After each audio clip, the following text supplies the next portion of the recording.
Malam mendekat perlahan di kota Sumedang. Awan hitam menggantung rendah, seperti hendak menelan bukit-bukit yang mengapit kota kecil itu. Dari kejauhan, siluet Gunung Kunci tampak seperti gumpalan hitam yang berdiri sendirian, sunyi dan mengancam. Di puncaknya, tepat di bibir tebing yang menghadap kota, benteng Belanda yang sudah ratusan tahun berdiri tampak seperti tengkorak raksasa. Rongga-rongga jendelanya gelap, menganga tanpa jiwa. Angin sore meniup ilalang, membawa bisikan halus. Entah suara daun, entah suara lain. Tak ada manusia di sana. Tak seharusnya ada.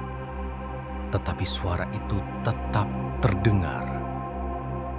Dan siapapun yang cukup bodoh untuk mengikuti suara itu, biasanya tidak pernah kembali. Beberapa warga percaya benteng itu berisi arwah serdadu Belanda yang mati tanpa pemakaman layak. Sebagian lain meyakini ada ruang rahasia di dasar benteng, tempat para tawanan dipenggal atau dijadikan tumbal.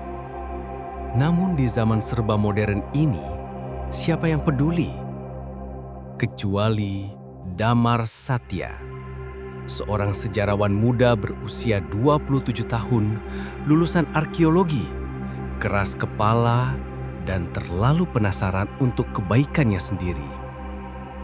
Tak banyak orang seumurannya yang mau menghabiskan waktu membaca arsip tua, mempelajari peta abad 19, atau menelusuri teks-teks kolonial yang bahasa Belandanya pun sudah usang. Tapi bagi Damar, sejarah adalah napas kedua. Ia menyukai segala bentuk misteri masa lalu, ruang-ruang kosong, jejak-jejak peradaban, dan kisah-kisah yang sengaja dikubur agar tak pernah diingat manusia. Ia sedang mengerjakan buku tentang benteng-benteng Belanda di Priangan, dan dari seluruh daftar lokasi, ada satu tempat yang paling jarang dibahas, yang paling minim arsip, dan justru paling banyak rumor.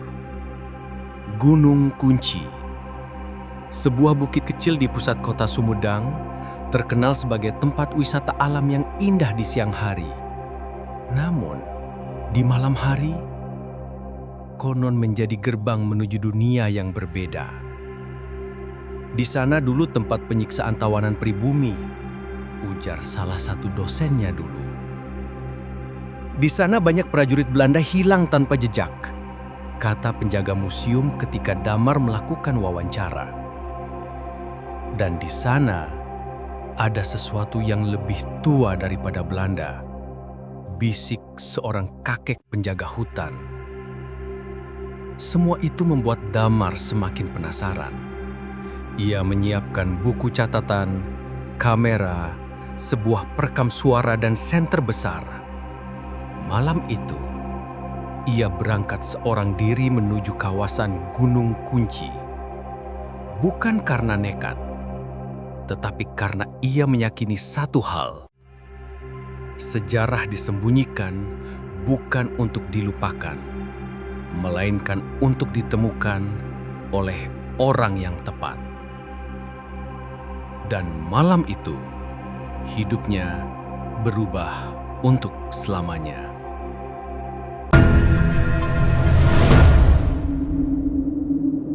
Assalamualaikum warahmatullahi wabarakatuh. Selamat datang kembali di Tutur Gaib. Kali ini kita akan selami sebuah cerita horor yang berjudul Misteri Gunung Kunci dan Benteng Peninggalan Belanda. Sebuah cerita yang diambil dari sebuah tempat bersejarah di Sumedang.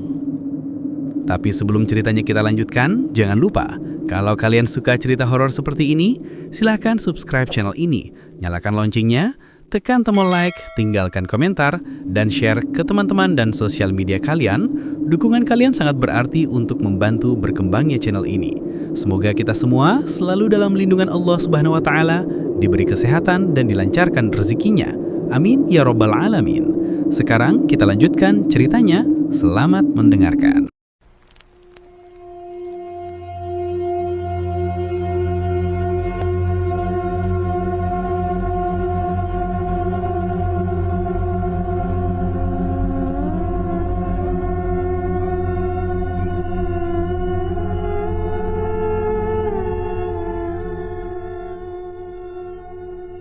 Sore itu, Damar tiba di kawasan Gunung Kunci.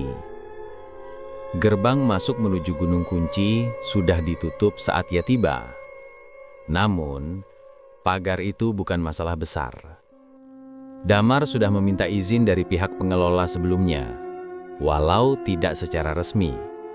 Setidaknya, ia punya pesan singkat yang cukup untuk menunjukkan bahwa ia bukan penyusup sembarangan. Udara terasa lembab. Bulu-bulu halus di lengannya berdiri sendiri ketika angin lewat membawa suara aneh, seperti desahan panjang.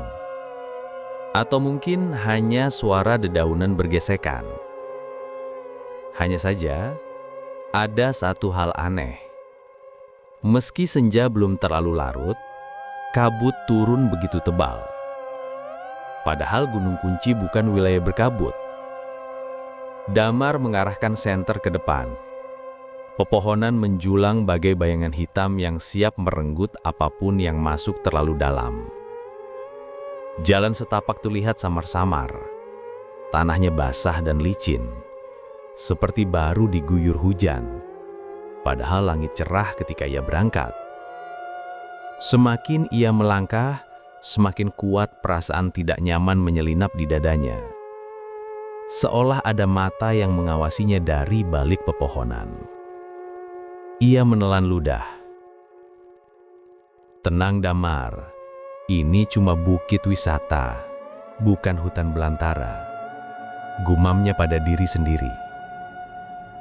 Damar berdiri di bawah gerbang kayu kawasan wisata Gunung Kunci. Udara lembab, bercampur aroma tanah basah dan dedaunan lapuk.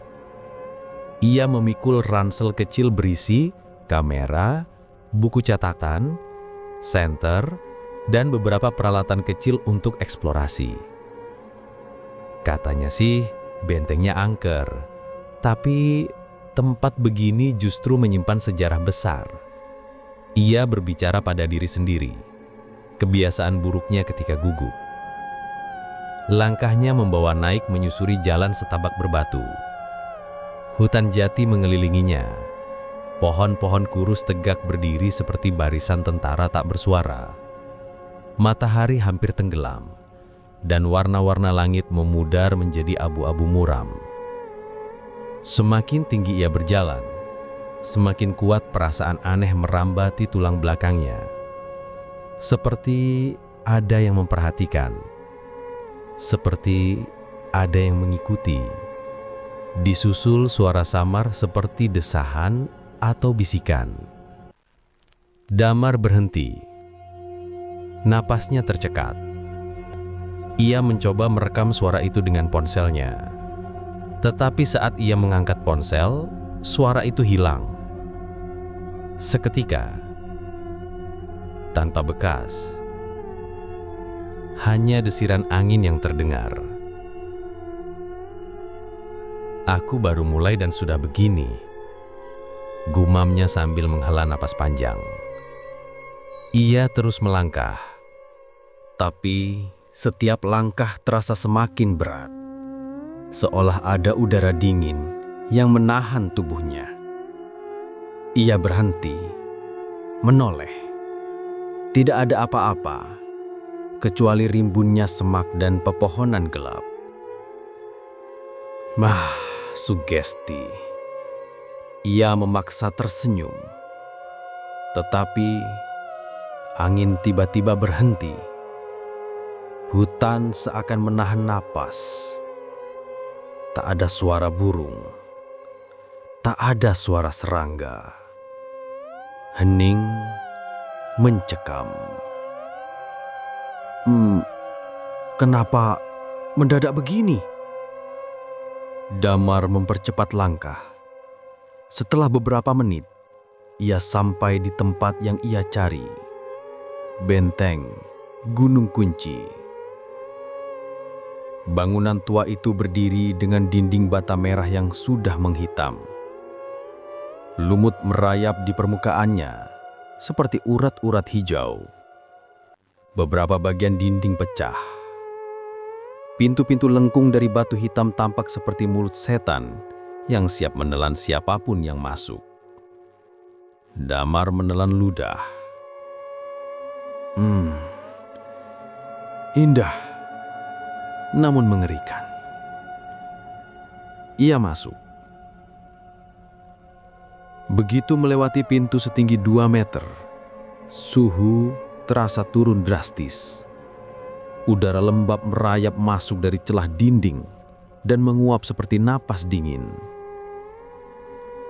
Damar menyalakan senter. Cahaya kuning menyapu dinding-dinding batu yang dipenuhi ukiran angka, simbol, dan bekas cakaran. Senter menyinari dinding benteng yang dipenuhi coretan tua. Namun di antara coretan-coretan wisatawan modern, ada beberapa goresan yang bentuknya berbeda. Terlalu rapi, terlalu tua, seolah diukir dengan pisau atau kuku. Damar meraba salah satunya. Goresan itu membentuk huruf-huruf Belanda kuno. Ia mencoba membaca. Laat my gone. Biarkan aku pergi. Damar menelan ludah. Bukan pesan yang ingin ditemukan seseorang di benteng tua yang konon menjadi tempat penyiksaan. Ia melangkah masuk. Begitu kaki kanannya melewati ambang pintu, udara berubah drastis. Hangat yang tadi ia rasakan hilang, digantikan dingin menusuk tulang. Suara gemerisik tidak ada. Suara serangga hilang. Hening. Mati. Seolah benteng ini memiliki dunia sendiri. Damar mengambil perekam suara. Aku berada di dalam benteng. Suhu turun drastis. Sekitar 5 derajat lebih dingin dari luar. Ada coretan yang tampaknya berasal dari era kolonial. Klik. Ia mematikannya. Lalu ia menyinari dinding dengan lebih teliti. Ruangan itu hanya satu, atau harusnya hanya satu. Namun ketika ia melangkah ke sisi paling belakang, Damar menemukan sesuatu yang tidak pernah disebut di buku sejarah manapun. Sebuah pintu kecil tersembunyi di balik semak yang tumbuh di dalam bangunan. Benteng ini tidak seharusnya punya ruang tambahan, gumanya. Ia mendekat. Pintu itu terbuat dari kayu tua, setengah lapuk, namun ada sesuatu yang membuat Damar tidak berkedip. Ada bekas cakaran manusia di permukaannya. Waktu lama, mendalam. Seolah seseorang berusaha keluar dengan sisa tenaga terakhir. Terdapat pula bercak gelap yang meski sudah memudar, rupanya masih jelas. Darah. Namun, ada satu ukiran yang membuatnya tertegun. Tahun 1832. Ukiran itu dibuat dengan presisi, tidak seperti coretan-coretan lain. Di bawah angka itu terdapat simbol lingkaran besar dengan 3 garis menyilang. Ia mencatat. Saat ia melangkah lebih dalam, tiba-tiba lantai di dekatnya berbunyi. Duk, duk, duk. Damar berjongkok. Mengetuk. Bunyi hampa. Di bawah sini, ruang kosong. Jantungnya berdebar. Jika ia benar menemukan ruangan tersembunyi, ini bisa menjadi penemuan penting bagi sejarah lokal. Ia mengamati lantai yang sedikit retak. Ada bagian yang membentuk persegi samar. Sebuah pintu? Lantai jebakan? Damar menarik napas panjang. Ia tahu ia tidak seharusnya membuka pintu itu. Namun sebagai sejarawan, sebagai penjelajah urban, rasa penasaran adalah kutukan. Tangannya menyentuh lantai batu itu. Dingin sekali. Ia menariknya perlahan. Dan batu itu terangkat sedikit. Dengan hati-hati ia menggeser batu yang tampak terlepas. Lalu, krak, lantai itu runtuh. Sebelum sempat menjerit, Damar terjun ke dalam gelap. Tubuhnya menghantam lantai tanah berdebu. Rasa sakit menyalak di lutut dan punggungnya. Namun ia masih bisa berdiri. Ruang itu gelap, sangat gelap. Ia menghidupkan senter. Ternyata ruangan tersebut tidak kecil. Bentuknya seperti penjara bawah tanah. Dindingnya berlumur bercak hitam, seolah pernah dipenuhi api atau darah. Ada borgol tua menempel di beberapa titik dinding. Beberapa tulang kecil berserakan di sudut ruangan. Damar menelan ludah. Tawanan perang? Damar melangkah keluar melewati pintu kayu tua, namun masih cukup kokoh. Di balik pintu itu, terdapat lorong sempit berbatu menurun ke bawah tanah. Tidak ada lampu. Tidak ada udara bergerak. Namun dari kedalaman lorong terdengar sesuatu. Suara bisikan. Pelan. Terlalu pelan untuk dimengerti. Namun cukup jelas untuk membuat bulu kuduk berdiri. Damar menelan ludah. Menyorotkan senter ke dalam. Kelihatannya aman. Ia masuk dan segera menyesalinya. Lorong itu menutup dengan sendirinya di belakangnya.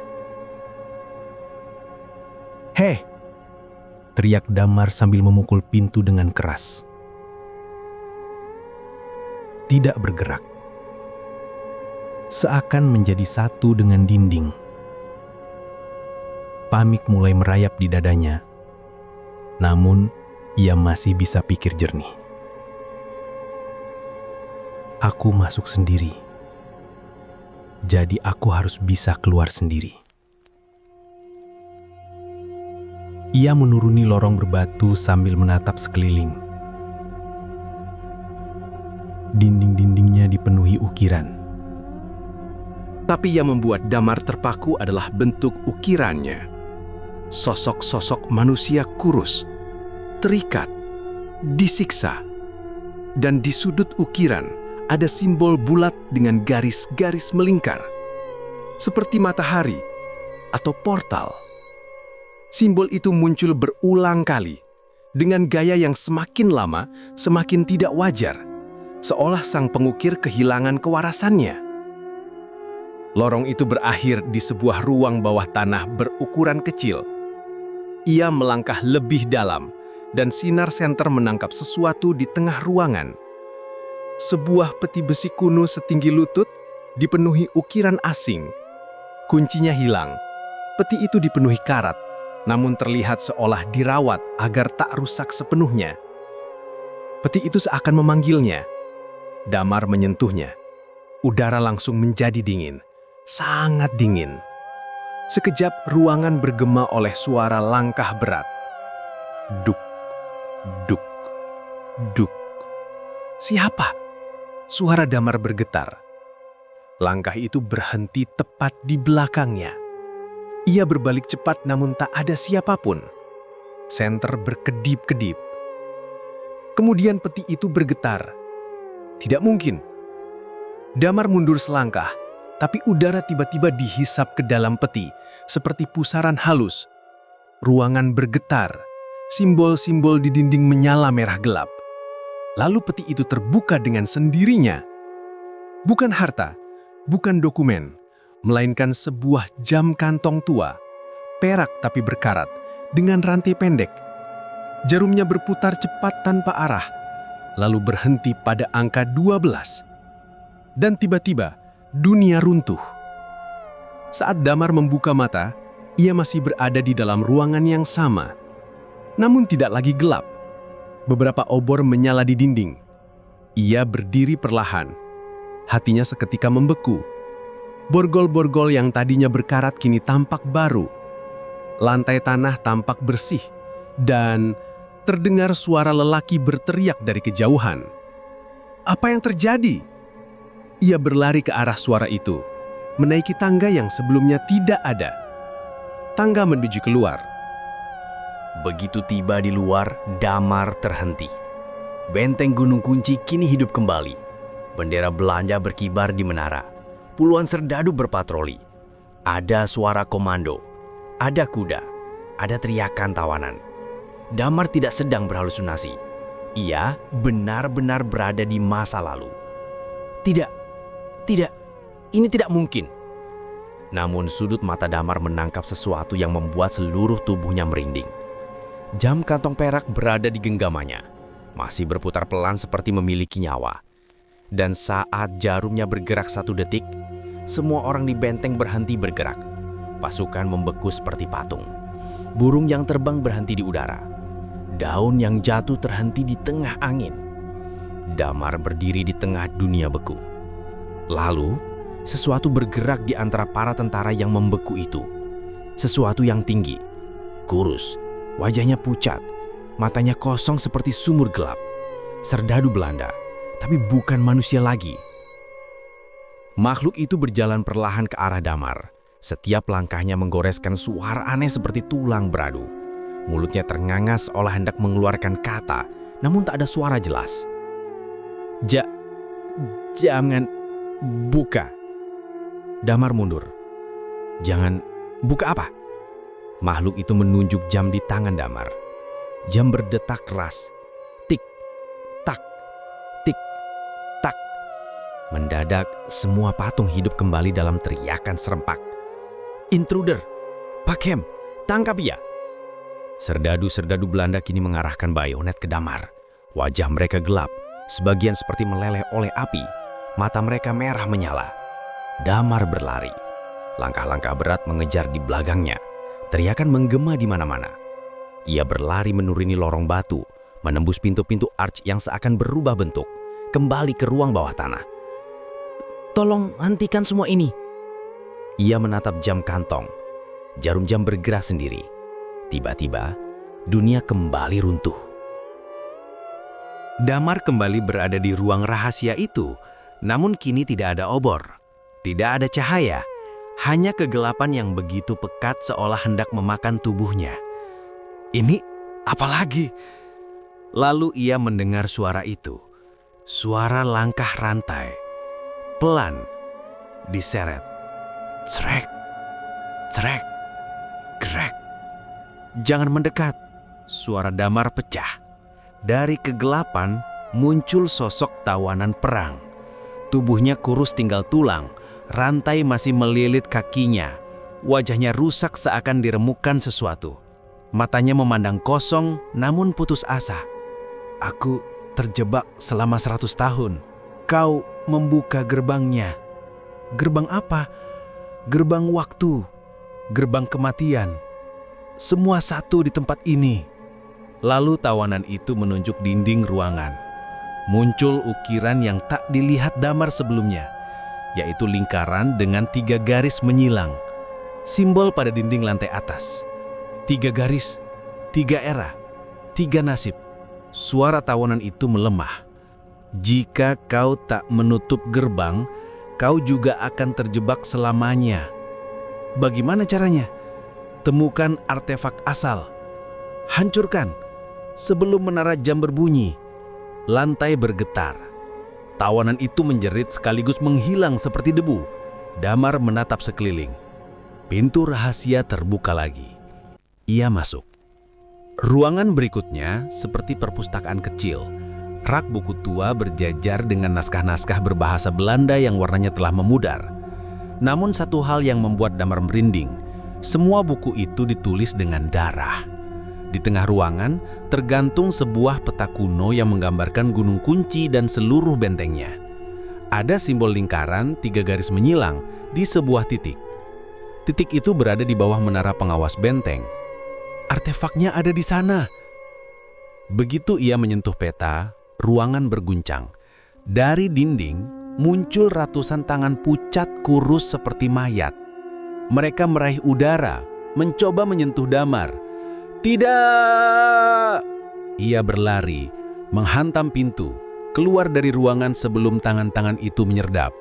Namun begitu keluar, ia bukan lagi berada di ruangan bawah tanah. Ia berada di halaman benteng, dan dunia telah berudah lagi. Benteng Gunung Kunci kini berada dalam kekacauan hebat. Meriam meledak, api menjilat langit. Serdadu Belanda berperang melawan bayangan hitam. Sosok-sosok yang tampak seperti korban-korban pembantaian. Damar berjongkok. Ini pertempuran jiwa yang tak pernah selesai. Jam kantong bergetar di tangannya. Tolonglah berhenti. Tetapi jam itu justru membuka portal kecil di udara, memperlihatkan menara pengawas. Artefaknya berada di sana. Damar berlari, melewati prajurit-prajurit hantu, melewati dinding rubuh, menembus lorong penuh asap. Saat ia mencapai menara, sosok itu muncul. Serdadu Belanda bertubuh besar, dengan wajah gosong separuh, bayonet patah di dada, dan mata seperti bara api. Dialah penjaga artefak. Kau tak boleh menyentuhnya. Suara makhluk itu menggema seperti 3 suara sekaligus. Damar melawan ketakutan. Jika aku tidak menghancurkannya, kalian semua tidak akan pernah bebas. Makhluk itu mengeluarkan suara geraman rendah, lalu menyerang. Pertempuran itu tidak seimbang. Makhluk itu memukul Damar hingga terhempas ke dinding batu. Nafasnya tersendat. Namun di tengah rasa sakit, ia melihat tangga menuju puncak menara. Ia memaksakan diri. Makhluk itu mengejar, meraih kakinya, menyeretnya turun. "Berhenti!" teriak Damar sambil menendang. Makhluk itu mengaum. Tangan-tangan hantu muncul dari dinding, mencoba menghalangi perjalanan Damar. Namun Damar berhasil memanjat. Ia tiba di puncak. Di sana berdiri sebuah tiang kayu tua. Pada puncaknya tergantung artefak asli. Jam besar kuno dengan ukiran aneh. Inilah sumber kutukan. Inilah kunci Gunung Kunci. Jika aku menghancurkan ini, gerbang akan tertutup. Makhluk penjaga muncul lagi di balik kabut. "Jangan!" Namun terlambat. Damar mengangkat jam kantong perak, jarumnya berputar liar. 2 jam saling bersahut. Dan ketika jarum keduanya sejajar, 2 dunia saling menelan. Benteng runtuh, langit terbelah, arwah-arwah berteriak. Makhluk itu menggapai Damar, namun Damar mengayunkan jam kantong ke arah jam besar. Kerak! Kedua jam itu hancur bersama. Portal menyala putih. Segalanya hilang. Ketika Damar membuka mata, ia berada di puncak Gunung Kunci. Pagi hari. Cahaya matahari lembut menyentuh wajahnya. Benteng Gunung Kunci telah kembali menjadi reruntuhan tua tanpa serdadu. Tidak ada perang, tidak ada arwah. Jam kantong perak hilang, peti besi hilang, simbol lingkaran 3 garis hilang dari dinding. Damar tersenyum lemah, ia berhasil kembali. Namun, ketika ia berdiri hendak pulang, hembusan angin membawa suara samar, suara ketukan. Duk, duk, duk. Damar membeku. Suara itu berasal dari tanah, dari dalam bumi, seolah ada sesuatu yang ingin keluar. Ia memaksa diri untuk menjauh, melangkah turun dari bukit tanpa menoleh lagi. Namun, sebelum ia benar-benar meninggalkan area benteng, suara itu terdengar sekali lagi.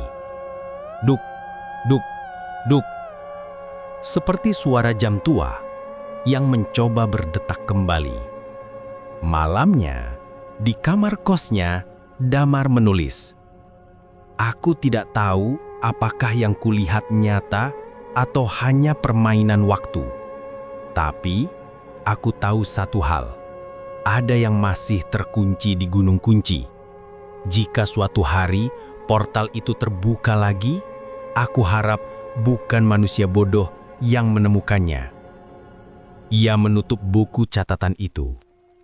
Namun, saat hendak tidur, ia mendengar sesuatu jatuh di lantai kamarnya. Damar memungutnya. Sebuah jam kantong perak. Jarumnya bergerak perlahan. Tik, tak, tik, tak. Damar membeku. Jam itu tidak hancur. Jam itu mengikuti dirinya. Dan dari cermin kamar kosnya, ia melihat pantulan seorang serdadu Belanda berdiri di belakangnya. Tersenyum tanpa bibir.